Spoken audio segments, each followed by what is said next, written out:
거듭 말씀드리지만 이제 우리 유권자들에게 문재인 후보와 안철수 후보의 두 분에 대해서 뭐 간명하게 네. 차이점에 대해서 한번 말씀해 주시죠. 간단하게 말씀드린다면 네. 사실 완벽한 모든 조건을 갖춘 후보야 어디 있겠습니까? 네. 결국은 정권 교체를 하는데 네. 상대적으로 누가 더 나으냐, 네. 누가 더 믿을 수 있느냐 하는 그런 게 이제 우리의 판단 기준이 돼야 되는데 네. 아까 계속 말씀드렸지만 이 안철수 후보는 네. 수시로 말을 바꾸고 정체성. 몇 달 전에 했던 얘기를 180도 바꾸는데 이게 근거도 불분명하고 또 엊그제 그 유치원 파동에서도 보듯이 자기는 중도라고 하면서 그 중도란 말이 중간에서 왼쪽 오른쪽 다 상대에게 듣기 좋은 얘기 해주면서 나는 네 편이니까 나랑 손잡자 이런 식의 네. 이도 저도 아닌 애매한 태도. 네. 그건 중도가 아니거든요. 네. 유권자를 속이는 것이지. 네. 그렇기 때문에 결국 대통령이 되기 위해서는 네. 그냥 무슨 방법이든 다 쓰겠다는 후보와 네. 이 정도를 가겠다는 문재인 후보 그 점을 비교해야 된다. 문재인 후보를 그러니까 문재인 후보의 능력에 대해서 네. 뭐 일부 비판을 하시는 분들도 있는데 네. 일단 그분은 신뢰할 수 있는 후보다. 네. 남을 속일 뿐이 아니다 네. 하는 것과 또 일관성이 있다. 네. 그리고 한마디로 안철수 후보가 갖지 못한 능력, 남의 어려움, 고통, 슬픔에 공감할 줄 아는 후보다. 그러니까 지금 국민을 한마디로 소위 개돼지 취급했던 네. 박근혜 정권, 네. 이 국민들이 뭐라고 아우성을 치던 모른 척 하지 않았습니까? 네. 네. 근데 문재인 후보는 그와는 정반대의 네. 정치인이다. 네. 네. 그러니까 국민들의 소리를 들을 줄 아는 후보다 하는 것이죠. 네. 그러니까 이 과거의 뭐 삼김 시대나 권위주의 시대를 경험한 사람들은 네. 카리스마 있고 막 혼자 휘두르는 이런 지도자를 원하는 분들이 있는데 이제는 그런 시대는 지났습니다. 그렇죠. 그렇게 할 수가 없어요. 네. 결국 겸손하고 이 낮은 자세로 국민과 소통하는 그런 정치를 해야 되는데 결국 거기에 가장 적합한 후보가 문재인 후보라는 것이죠. 네. 한마디로 이제 요약을 해보면 이제 새로운 리더십은 이제 상식적인 마인드를 갖고 있는 리더십이잖아요. 예. 갑작스럽게 또 이 생각이 나네요. 제가 이 안철수 후보가 새정치민주연합의 저희 당 대표도 했었잖아요. 예. 그때 이제 저희 서대문 을구에 방문을 한 적이 있어요. 예. 그때 저는 이제 원외위원장, 국회의원 선거를 3번 떨어졌던 원외위원장인데, 근데 안철수 대표가 이제 그 홍제 3동이라는 데를 차를 검은 세단을 타고 내리셔서 이제 문을 제가 열어드리고 환영합니다. 서대문에 오신 걸 환영합니다. 했더니 예 그러더라고요. 그러고 이제 그 위에 산동네 이제 경로당을 갔어요. 네. 그리고 경로당에서 이제 많은 이제 좌담회 하고 다시 이제 내려왔습니다. 굉장히 거기가 고바위예요. 그래서 막 서로 땀 막 흘리면서 올라갔다가 제가 이제 내려서 그러면 고생하셨습니다. 안녕히 가십시오. 했더니 예 그래요. 네. 그러니까 결국은 한 2시간 동안의 일정을 제가 그 지역의 지역위원장인데 네. 저한테 대화의 모든 것은 예 두 마디 하더라고요. 근데 제가 그때 좀 뭐 어떤 생각이 들었냐면 야 이건 소통을 잘 못하시는 분이구나. 최소한 상식적으로 3번을 떨어지고 그 지역에서 정말 고생을 하고 있는 원외위원장한테는 처음 만날 때도 얼마나 고생이 많으십니까? 뭐 이 정도는 주로 이제 예의상 얘기를 하잖아요. 아니면 이제 같이 수행을 하고 이제 보내드릴 때 제가 안녕히 가십시오 그러면 너무 고생하셨어요라는 얘기를 하잖아요. 네. 예, 딱 2마디 하고 떠나셨어. 그래서 제가, 이거 좀 소통을 모르시는 분이다 했는데, 우리 지역의 구청장한테 그 얘기를 했어요. 구청장도 똑같은 지적을 하는 거예요. 이 안철수 후보가 정치 선언을 서대문구 구청에서 했거든요. 네, 처음 선언을 할 때. 그래서 구청장도 그 다음에 만났더니 거의 대화가 없다는 거야. 네. 그래서 제가 이거 진짜 이상하다 그래서 상주에 그 지난 보궐선거 때 상주에 제가 지원 유세 갔다가 거기서 우원식 의원을 만났어요. 예. 근데 우원식 의원 말씀이 또 충격적이에요. 그때 이제 안철수 후보가 합당하면서 기초의원 공천을 안 하기로 했었잖아요. 네, 그랬죠. 네.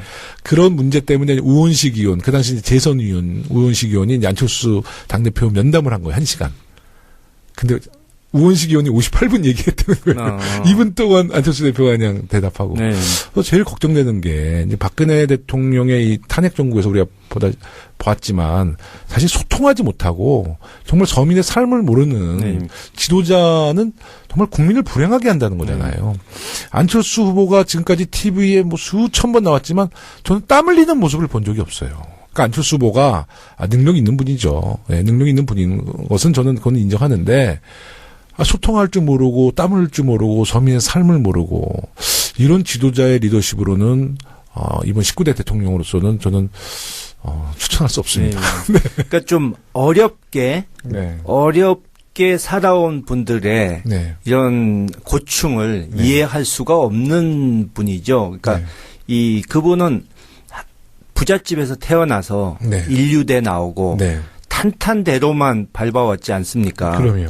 본인이 대단한 인물이라고 스스로 생각하고 있고 그렇기 때문에 지금 김 의원께서 뭐 그 당시에 3번 떨어진 그러니까 결국 어려운 상황에서 이제 힘들게 이 정치 생활을 했던 것인데 그 당시에 제가 상상은 안철수 당시 대표의 입장에서 봤을 때 이 사람은 저 무능해서 떨어졌을 거야. 이런 생각했을 거예요. 그리고 뭐 3번씩 떨어진 사람 정치 건달이지 뭐 이런 식의 그런 편견을 저는 갖고 있었다고 봅니다. 그러니까 안철수 후보가 저 3번 떨어진 거라도 인식했으면 고마운데 전 그런 생각도 안 하고 그냥 원해가 뭔지도 모르고 그냥 본인이 와서 한번 이렇게 쭉 도는데 옆에서 뭐 심부름하는 사람인 줄 알았겠죠. 근데 저는 이제 저한테 뭐 대화를 못해서 섭섭함이 아니라 이 소통이라는 거. 그러니까 저 혼자만 느꼈을까 해서 제가 여러분들한테 확인을 해보니까 제가 물어본 뭐 구청장과 또 우리 우원식 의원도 같은 답변을 해주시길래 정말 걱정이 앞서요. 그러니까 그분하고 제대로 대화해봤다는 사람을 저도 한 번도 못 봤거든요. 정말 안철수 후보랑 우리 김홍걸 위원장님이랑은 뭐 만나서 이야기한 적 없어요? 만난 적이 없으세요? 지나치면서 뭐 악수 한 번 한 정도. 근데 그때도 이거예요? 그렇죠. 근데 저는 그러면 어떻게 해서 안철수 후보에 대한 안 좋은 인상을 갖게 됐느냐 하면은 제가 이제 안철수 후보를 직간접적으로 겪어본 분들 정치 입문하기 전에부터 그러니까 의과대학 다닐 때부터 그렇게 동창이라든가 회사 직원이라든가 이런 식으로 여기저기서 많이 수소문해서 들어봤어요. 그러니까 직간접적으로 그런 얘기를 들어봤는데 긍정적인 얘기를 해주시는 분이 한 분도 없더라고요. 저는 트위터 친구 한 분이 저한테 이 쪽지로 제보를 하는데 안철수 후보는 친구 한 명도 없어요. 또 이런 제보도 들어왔었어요, 사실. 뭐 그것까지 모르겠습니다만은 하여튼 소통에는 분명히 문제가 있다. 친구가 한두 분 있는 것 같은데. 그래요. 문제는 안철수 후보를 좋아하지 않아? 아니요. 그 친구들이 이 안철수 후보가 만약에 대권을 잡는 날에는 이 새로운 최순실이 될 수도 있겠다 하는 좀 느낌이 드는 친구죠. 비선. 그럴 수도 있다는. 하여튼 모든 것은 유권자분들의 이제 몫이고요. 이제 마지막으로 이제 문재인 후보 당선을 바라는 당원들과 지지자들에게 하고 싶은 말씀 있으면 해주세요. 저는 문재인 후보가 당연히 당선될 것을 확신을 하고 있고, 뭐 여론조사를 봐도 이런저런 여론조사들이 많았지만, 이 적극 투표층에서 확실하게 앞서고 있고, 또 누가 당선될 것 같으냐 하는 당선 가능성을 보는 그런 설문에서도 확실히 앞서고 있거든요. 항상 그 두 가지에서 앞선 후보가 당선되어 왔고 지금까지. 네. 네. 그렇기 때문에 저는 뭐 진다는 생각은 아예 하질 않고 있지만 네. 긴장해야죠. 5% 이길 수 있다는 확신이 있더라도 네. 우리가 10% 이기도록 노력을 해야 되고 네. 10% 이길 수 있다고 생각하면 15% 이길 수 있도록 노력을 해야 된다는 것이 저희 생각이고요. 네. 그래야 이 촛불을 들고 나오셨던 시민들이 네. 같이 승리하는 것이고 네. 이 과거 정권에서 쌓아놓은 그런 부조리, 삐뚤어진 시스템을 개혁하고 네. 이 정의로운 사회, 또 공정한 사회를 만드는데 우리가 동력을 얻을 수 있기 때문에 네. 그냥 집권하는 것이 중요한 것이 아니라 네. 집권해서 뭘 할 수 있느냐, 얼마나 잘할 수 있느냐를 생각한다면 네. 단 한 표라도 더 얻을 수 있도록 우리가 네. 최선을 다해서 노력해야 된다고 생각합니다. 아, 좋은 말씀이시고, 하여튼 우리 문재인 후보를 사랑하고 꼭 당선시키려는 적극 투표층. 예. 이분들이 지인들, 친구들, 가족들 4명씩만 손 꼭 잡고 그렇죠. 투표하면 압도적으로 이길 예, 수 있다. 그러니까 우리 적극 투표층이 정말 지인들과 가족들을 어깨동무해서 나가서 문재인 꾹 찍어주면 네. 문재인 무조건 당선된다. 그렇게 해석하면 되죠? 예. 네. 네, 사당캐 16번째 방송 1부가 마칠 시간이 되었는데요. 박주민 의원이 늦어서 오늘은 1대1 대담으로 진행했습니다. 우리 김홍걸 위원장님 늘 같은 느낌이지만 속 시원한 인터뷰였고요. 대선 승리를 위해 많은 역할을 해주시길 기대하겠습니다. 왼쪽 오른쪽 다 상대에게 듣기 좋은 얘기 해주면서 나는 네 편이니까 나랑 손잡자 이런 식의 네. 이도 저도 아닌 애매한 태도. 네. 그건 중도가 아니거든요. 네. 유권자를 속이는 것이지. 네. 그렇기 때문에 결국 대통령이 되기 위해서는 네. 그냥 무슨 방법이든 다 쓰겠다는 후보와 네. 이 정도를 가겠다는 문재인 후보 그 점을 비교해야 된다. 문재인 후보를 그러니까 문재인 후보의 능력에 대해서 네. 뭐 일부 비판을 하시는 분들도 있는데 네. 일단 그분은 신뢰할 수 있는 후보다. 네. 남을 속일 뿐이 아니다 네. 하는 것과 또 일관성이 있다. 네. 그리고 한마디로 안철수 후보가 갖지 못한 능력, 남의 어려움, 고통, 슬픔에 공감할 줄 아는 후보다.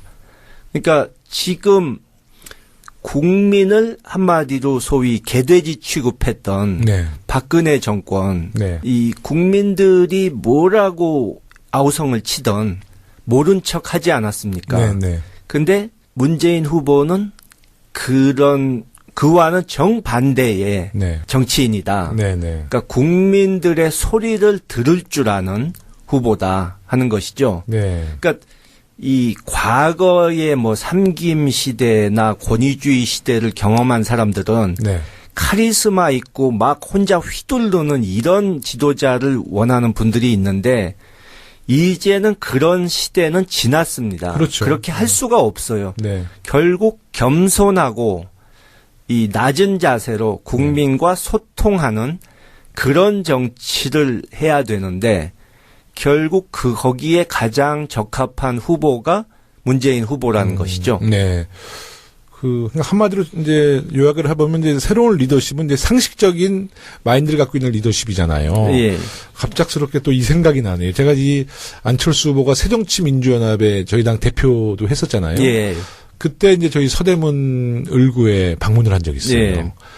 그때 저는 이제 원외위원장, 국회의원 선거를 3번 떨어졌던 원외위원장인데, 근데 안철수 대표가 이제 그 홍제 3동이라는 데 차를 검은 세단을 타고 내리셔서 이제 문을 제가 열어드리고 환영합니다. 서대문에 오신 걸 환영합니다. 했더니 예 그러더라고요.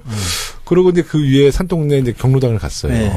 그리고 경로당에서 이제 많은 이제 좌담회 하고 다시 이제 내려왔습니다. 굉장히 거기가 고바위예요. 그래서 막 서로 땀 막 흘리면서 올라갔다가 제가 이제 내려서 그러면 고생하셨습니다. 안녕히 가십시오. 했더니 예 그래요. 네. 그러니까 결국은 한 2시간 동안 일정을 제가 그 지역의 지역위원장인데 네.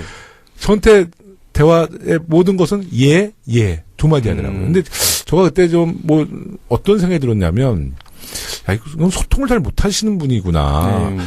거듭 말씀드리지만 이제 우리 유권자들에게 문재인 후보와 안철수 후보의 두 분에 대해서 뭐 간명하게 네. 차이점에 대해서 한번 말씀해 주시죠. 간단하게 말씀드린다면 네. 사실 완벽한 모든 조건을 갖춘 후보야 어디 있겠습니까? 네.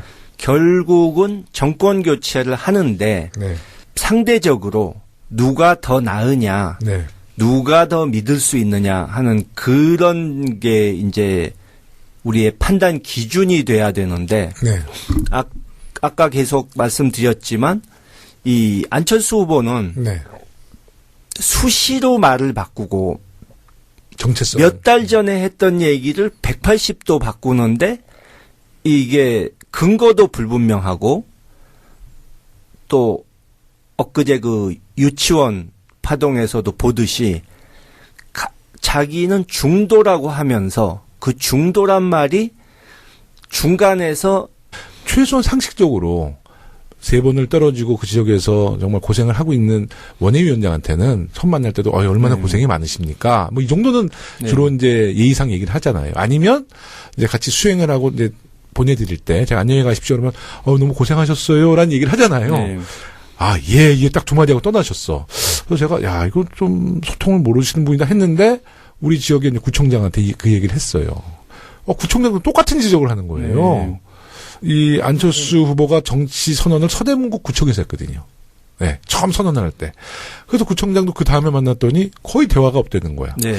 그래서 제가 이거 진짜 이상하다 그래서 상주에 그 지난 보궐선거 때 상주에 제가 지원 유세 갔다가 거기서 우원식 의원을 만났어요. 예. 근데 우원식 의원 말씀이 또 충격적이에요. 그때 이제 안철수 후보가 합당하면서 기초의원 공천을 안 하기로 했었잖아요. 네, 그랬죠. 네. 그런 문제 때문에 우원식 의원, 그 당시 재선 의원, 우원식 의원이 이제 안철수 당대표 면담을 한 거예요, 1시간.